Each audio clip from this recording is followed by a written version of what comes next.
Everybody's Gone to the Rapture is an unnecessarily long name for a game. It would probably be far better off going with something shorter and punchier. But then, being unnecessarily long seems to kind of be the whole point of the game, and it's not really a game. It's what people perhaps unfairly call a walking simulator.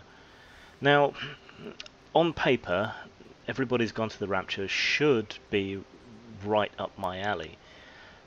I love 70s and 80s British science fiction. Being British, I watched a lot of it on the TV, the sort of Wyndham stuff like Day of the Triffids and the original Survivors and all the rest of it.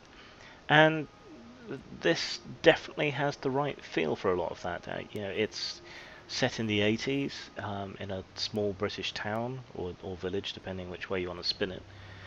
And the look and feel and the architecture and the way everything is, the whole eerie, bright Mary Celeste sort of feel to it all works very well. So yeah, if you want to experience what it was like living in a British village in the 80s, then this is where to go. But the problem is, it isn't a game. It doesn't really have any game elements, and the few things that are game-like within it, you seem to be kind of actively discouraged from having anything to do with. So, for most of the game, you're following this orb of light that basically leads you from one major plot point to the next major plot point. But there's other side bits of information and set pieces like this bloodied bathroom and so on, where you can kind of play detective and try and work out what's been going on and what happened to people. And there's other bits where you can click on a radio and you get a little tidbit of extra information, or there's telephones as well. You can do the same thing from, there's star maps and other information. There's kind of meta level investigation that you can do, outside the game. You can screw around on Wikipedia and you can follow up references and all the rest of it and try and work out more deeply what's going on. But within the game itself, it's almost like it's actively discouraging you from checking any of this stuff out. So you're following this orb most of the time. If you want to go and find out these side bits of information, you have to stray off the path, and that means you end up losing sight of the orb. So if you've lost sight of the orb, you often don't know where the hell you're supposed to be going, which wouldn't necessarily be a huge problem, but the trouble with the game is that the movement is so slow, and you can run slightly faster by depressing the right trigger button, but it's only very slightly faster. But yeah, it's so slow that if you go off the path that you're supposed to be on, it takes forever to check it out, and there may not be any reward there. And then if you need to get back on the path, it takes you ages to get back out from this sidetrack you've been on. So it's almost like the game is punishing you for being curious, punishing you for trying to get more out of it. Combine that with, there's some other problems with the orb in that it keeps getting stuck on terrain, or certain events don't necessarily trigger the way they're supposed to, so you can end up stuck there trying to get it to work again, trying to get it to reappear and to move, and it won't. And saving seems to be not particularly frequent, and checkpoints don't seem to be particularly frequent. So when the orb gets stuck and you quit out of the game and try to reload and catch up where you were, you seem to quite often be quite a ways back from where you were. And again, the sheer grinding slowness of the movement and so on makes it really, really frustrating. If there is a game element to this interactive story, and that's really what it is, an interactive novel, if there's a game element to it, then maybe it's how patient can you be?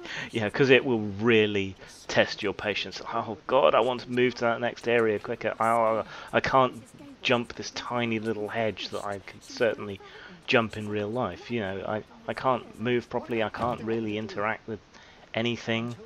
Even if it was pointless to interact with things, it might be fun to do so, to knock things over or break into a house that you're not supposed to, or find some fuel for a car and drive that around. There's just there's no real interactive elements to it that mean anything, that give you any sense of accomplishment.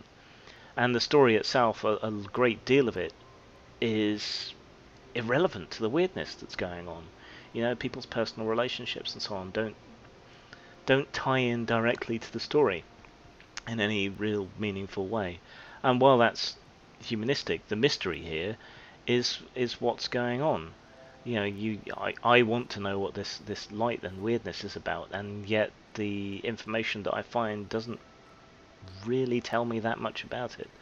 So that's another frustrating aspect. I mean, the pacing is controlled by the fact that you can't move very fast, but it's just frustrating. This is a project that probably would have worked better as a mini-series, or a television film, or a book. As a game, as a piece of interactive fiction, especially in this format, it just simply doesn't really work. So it may be more satisfying for people to watch Let's Plays of it than to actually play the game, and that's certainly a problem. So yeah, to recap then, quickly, visually, absolutely stunning, perfect. If you want to experience what life in a small English village is like, then by all means play it, and maybe ignore the plot line completely and just wander around looking at things. There's a few little errors here and there, I suppose. I don't know whether you'd properly call them errors, but you go walking through the woods, and there's bluebells everywhere. But bluebell season really kind of ends by April, and this is supposedly set in June, so that's not going to work out. Also, there are poppies for Remembrance Day at various places around the village, and that happens in November, not June. So I don't know whether that's deliberate or not. There's certain other kind of temporal anomalies, almost, but it's hard to tell whether that's due to slightly off research or whether it's deliberate, whether it's meant to be adding to that sort of sense of being unsettling. But these are not necessarily things that someone who isn't British would pick up on. So it's hard to tell. So graphically, it's absolutely gorgeous, and there's all kinds of detail and so on. You can peer through windows and see stuff inside, even if you can't actually get into the house. But the sheer lack of interactivity, the slowness, the bugs, the frustration of trying to move around, just all of it gets in the way of conveying the story, of making it a good, interesting experience. And so I can't possibly recommend it as a game. The story is quite interesting, though it is derivative. The Valis Observatory is a reference to the Philip K. Dick story. The feel of it is very much like those sort of Wyndham-esque, very British apocalypse sort of fantasies, Triffids and all that sort of thing. So that's all there.